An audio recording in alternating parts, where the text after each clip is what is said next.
No. Yeah. Hi, welcome. This is Cathy Morgan. I'm very honoured to have her visiting me in Ireland. Very random. I only stumbled on her work a few days ago and frantically sent out a message like, how can I contact you? And she just happened to be in Ireland for a couple of days, passing through, heading back to England literally tomorrow. So I'm just thrilled that she said, you know, yeah, I can come tomorrow, and you know. I know, it was real spontaneous, and nothing I've ever even done that before, but when you said there was so much in common, and there is in our background, yeah. I just felt it was right. Definitely. Right. And you've made me feel very welcome, thank you. Definitely, and my boys have helped in their own little fashion, like changing the beds and like sorting out the room, and the other bizarre. It's an honor to be here. Well, I'm thrilled as well, because I was trying to think. Cathy said, you know, she had some weird time in the middle of the night to get a ferry, and I was thinking, gosh, wouldn't it be great if she'd actually just come and be at home here? So worked out lovely. And yeah. I'd sent Cathy a text which she didn't get. I don't know if I took her phone number down wrongly or she just didn't check on her journey from Limerick, but I'd said to her on Sundays, the boys and I just do a very informal house church thing, and I want you to feel comfortable to either participate, observe, or avoid. But strangely, she didn't get that. So she walks in, and we're like studying glossolalia, or you know, playing the Song of Solomon and the Message translation. So it's just lovely. And that itself couldn't have been more appropriate. Yeah. Yeah, that particular one. was pretty wild. Yeah, pretty wild. So we're just going to mutually let this run, and if we're happy to publish it sometime, we will. And if we're not, this is just so we catch everything, because it's hard to digest when you've got a lot in common and you want to just exchange information. So I'll let this run for half an hour and then we'll start again. Okay, just maybe cook away, yeah. No, okay, I can't question you about everything, but I can't help, I was a journalist. Oh right, no, I have no, worked right ahead. I'm a bit passive, so no, it's not really that. I have worked as a journalist, although it wasn't my plan A. My plan A, I wanted to be an actress. And I thought we'd gone to the same school, Bath Convent, but it turns out you were at the convent in the town. I didn't go on to further education, into secondary. Oh, it was the primary. Yeah, it was the primary, and I left just before my 12th birthday, so we just missed going. It would have been that year we would have gone. Now that makes sense, because I didn't think there were two convent secondaries in Bath. So that makes sense. I went to a Catholic primary school in Corsham. What? Have you seen my website? All those. Oh yeah. Because that was all top secret at the time. I've been on it compulsively since I came across. The boys have thought I've actually lost the plot, because I haven't been off researching day and night for about 3 days. And they're like, Mum, what are you doing? Mum, you're addicted to the internet, and so on. And I actually even prayed about that this morning, because I've learned so much about mind control. I actually just stopped and said, am I being, like, is this outside of me that I'm compulsively can't stop researching this day and night? You know, well, like 3 days is okay. I know, but I just did pray, and then I made myself go for a walk, because literally I didn't get dressed. Yeah, it just pulled you in, didn't it? I didn't get dressed, I didn't go for a walk, I didn't do any yoga, and then I thought, right, hold up, I just want to check that this isn't outside of me. So I just prayed that, you know, if I'm being sucked into something against my will or on an involuntary way, then I cut that. I was quite obsessive when I made the website, so maybe you were picking up a bit of that. I don't really blame. I think I always have been a bit obsessive. It's true, though. Yeah, I know. You know. It's mind blowing. It's absolutely mind blowing. So yeah, right, yeah, I went to.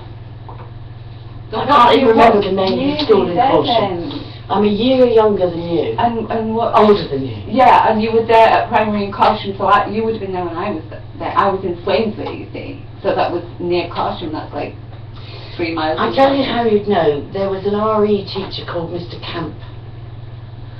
I don't. I was born in 57. You were born in 58. Yeah. I was born in Germany, RAF Vegberg, near Mönchengladbach, and my first day of school was in Gibraltar, with the Loretto nuns. And then we came back from Gibraltar, I think 67 would it have been. I was 5 when I started school in Gibraltar, so that would have been 62. So yeah, I think we came back 64, 65 to, as far as I remember, Rudloe Manor, and were put into a national primary school in Corsham. Whoa, that's some village to live in. I know. Some nuns and some lay teachers, and this amazing RE teacher called Mr. Camp. And he used to play classical music to us. In our English lessons, he would just pull the blinds and play classical music and ask us to close our eyes, and then when it finished, a symphony or concerto or whatever it was, to write down how it made us feel, and it accessed somewhere in me beautiful that I hadn't been before. And then we would do creative writing afterwards, and he also directed us in A Midsummer Night's Dream, and we were only 10. We put on this entire Shakespeare play as 10-year-olds.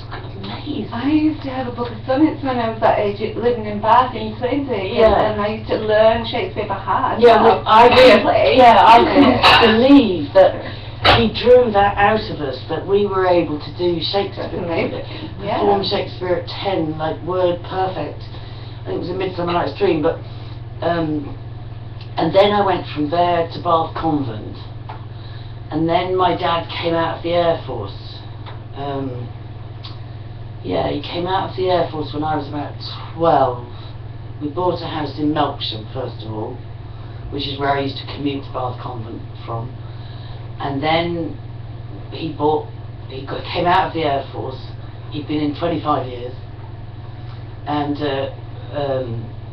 we bought a listed building in Bradford-on-Avon, and did it up and made a 150-seater restaurant, because he'd been a chef in the Air Force. So the ground floor was a kind of bar area, the first floor was the 150-seater restaurant, and then we lived above it.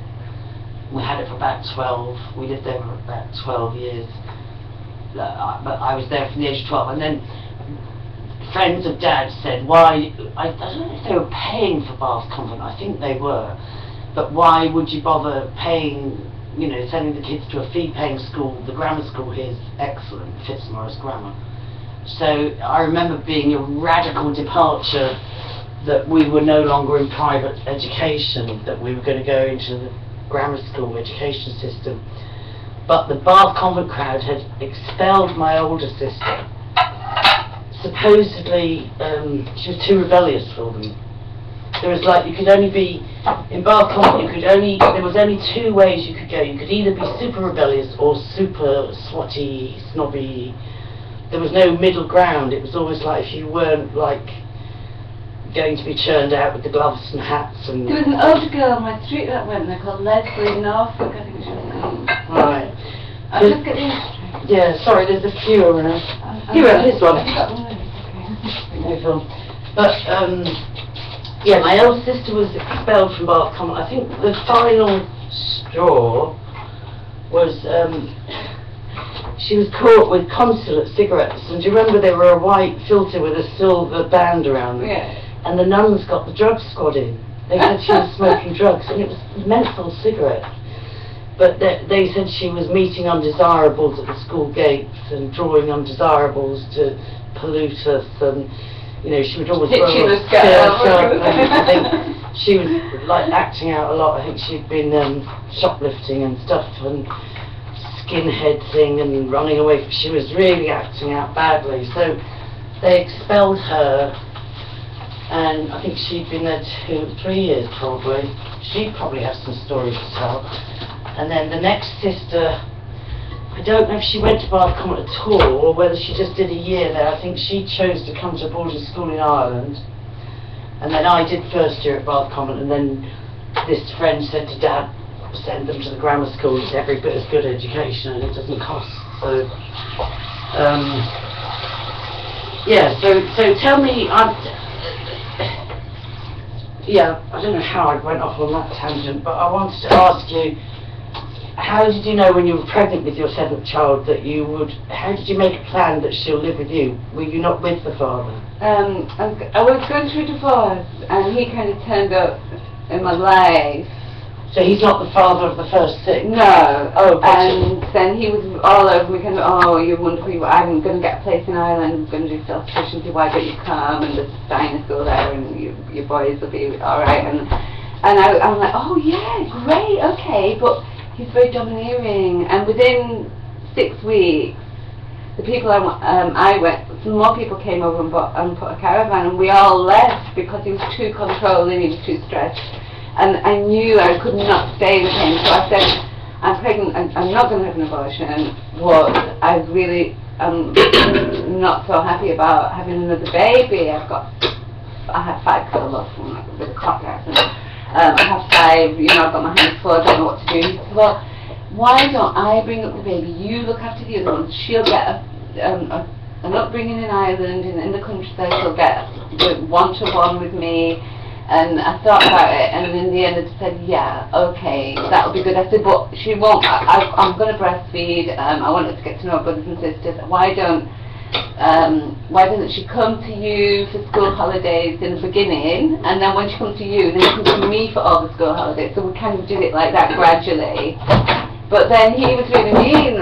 She told me things that he used to say to her, no wonder your mum didn't want you, and all this business, and that, oh, she didn't want you because you had cerebral palsy. You know, horrible things that people sometimes, you hear a lot of people do nasty things like that, but I never really spoke out about dads in front of the kids, because I'd always try and big up the dad for them, you know, like, because it's better for the kids, isn't it?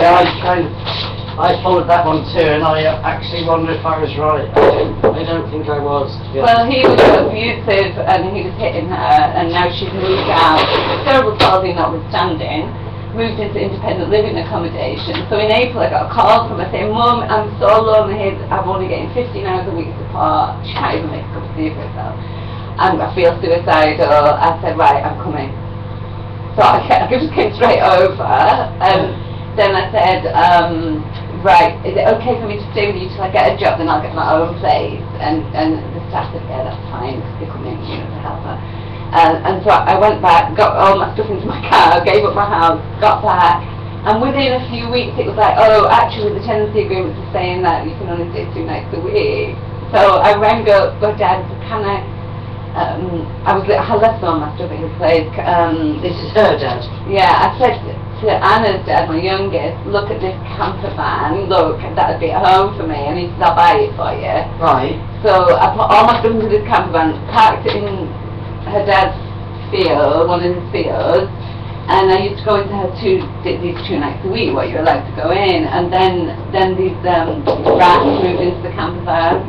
So I was hysterical, so I went down to her, I cannot sleep another night in that camper van. I found that there was rats coming in, and I think one might have bitten my nose. I got the infection, but I don't know what it was. Anyway, there's very nasty infections associated with rats. Lyme disease. Still in now, which I have. I've got a couple more to have.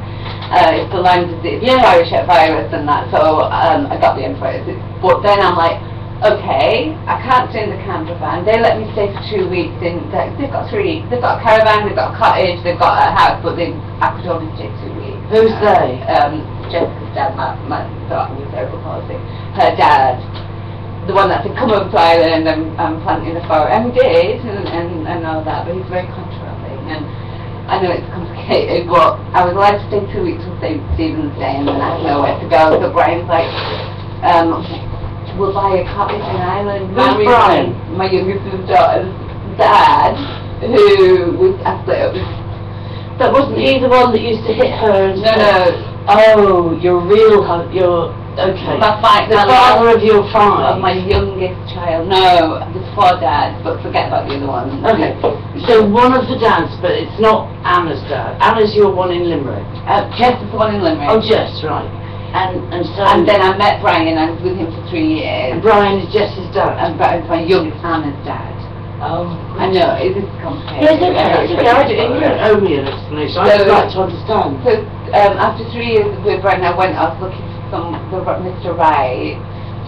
Never found him, but he's ringing me. He's always been involved. He's a lovely man, and let me just understand this. So the man that was abusive to Jess, he's the one was a father of a different child. So when you were breastfeeding and having her live with you, he was being nasty to her. Is that what you're saying? No, right. I'll just do it safe for one time. Don't worry. I had 4 children. Yeah. I've got 4. Right. Mike, who I used to go to school with, said I'm going to Ireland with County Clare. So he was a friend, yeah.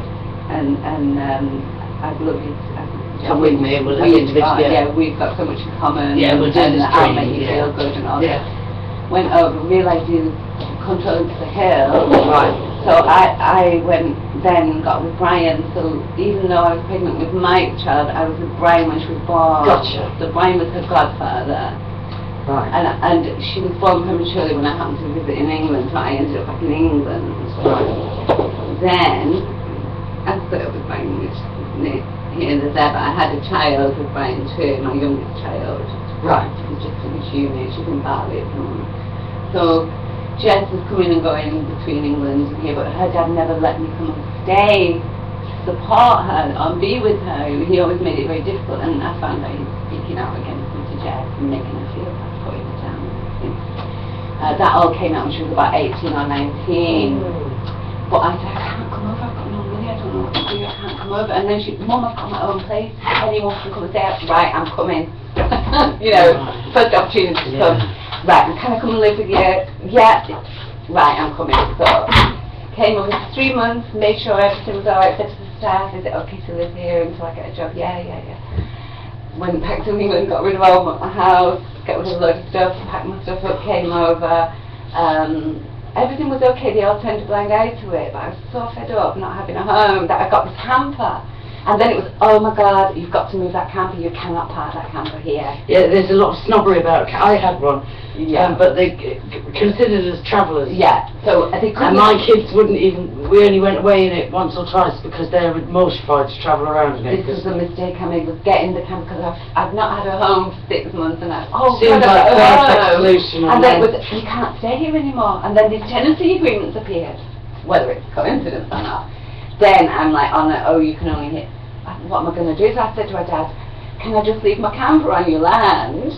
And then he said, yeah, I've got to move it. And then they came around to see me, you can only stay 2 days, or else Jeff will be in violation of a tenancy agreement. So I arrived with the camper saying, actually, I'm going to have to stay in it as well. He's like, oh God, yeah, alright then. But sticks me up on the field, away from, wouldn't give me electricity, I had to get my water from the well, couldn't use the tap, you know. He let me have his money or get any vegetables as I wanted, so I'll give him that, you know.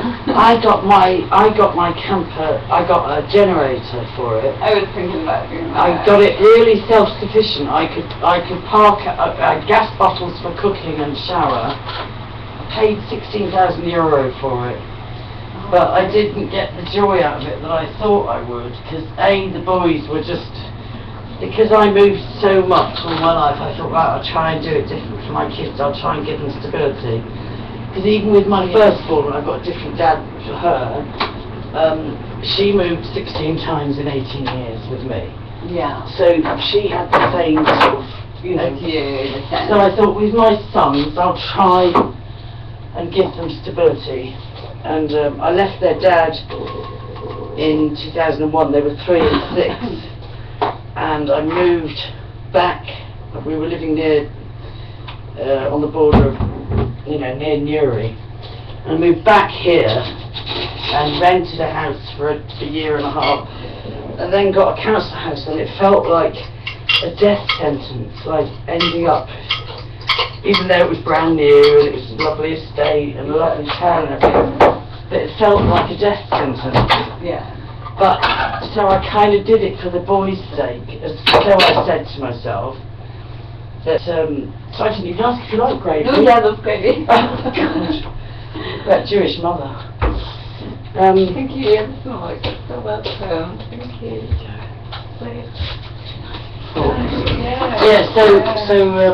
So how many children have you got?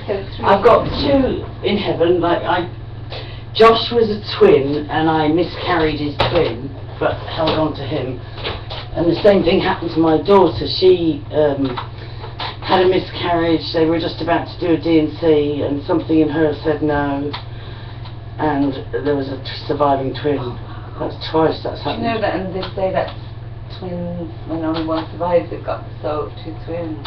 Really? Because Josh had counselling for that, because he had counselling when he was about 15, and they said that one of the things that he'd been grieving for was his twin all his life, that he felt as if something was missing. He felt a bit of survivor guilt, even on the subconscious level, and he felt as if he was incomplete. There's something really different about twins. I feel like I should be part of another of a couple. It's part of a missing, yeah.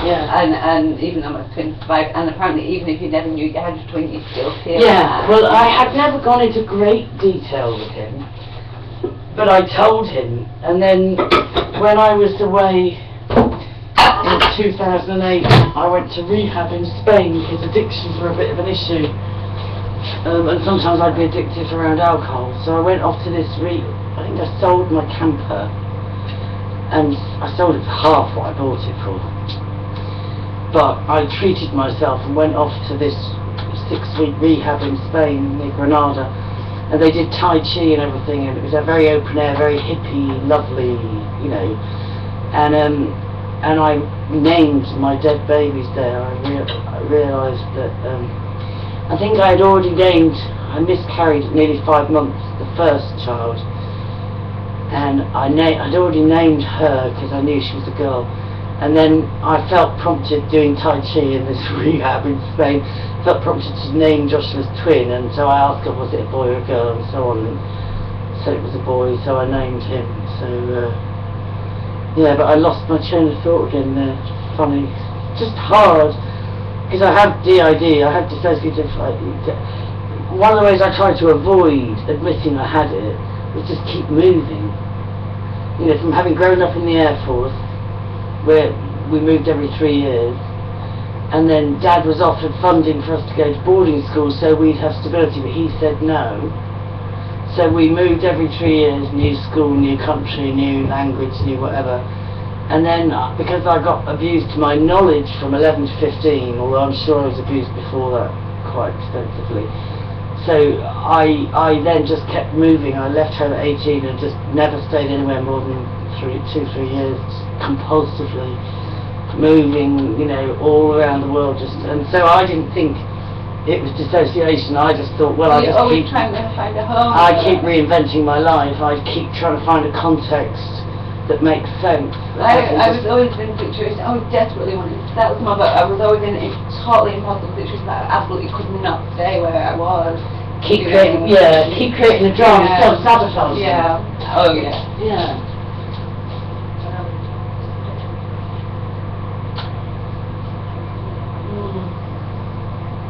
Is that alright? Yeah. I wasn't sure about it. Is the broccoli nice, is it? Well, that's lovely. Oh, good. Yeah. I'm cooking some fresh water a bit, it's alright. I just didn't even set the clock. I've never even heard of DID, and then when I heard about it, I thought, bloody hell, that explains a lot. Definitely. Definitely.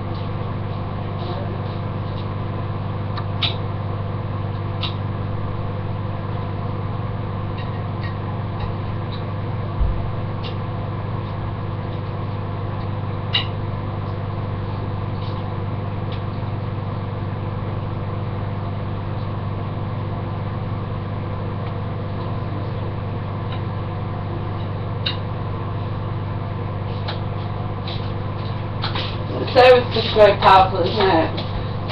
Sarah's anger. Yeah. I listened to quite a few, and then she did speak in tongues, and I didn't get a sense that it was a fake tongue. But nor did I get a sense from her speaking that she had a real core experiential belief, so I couldn't figure out.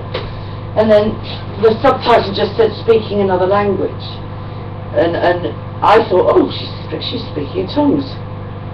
I mean, she was so brave. She just didn't control it. She just let everything that way. Yeah, no, I like that, and it's almost impossible not to do that. my daughter was one of those that rang.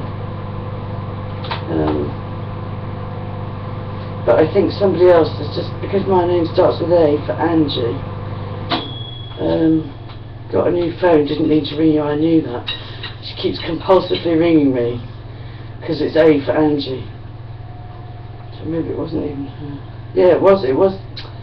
How annoying.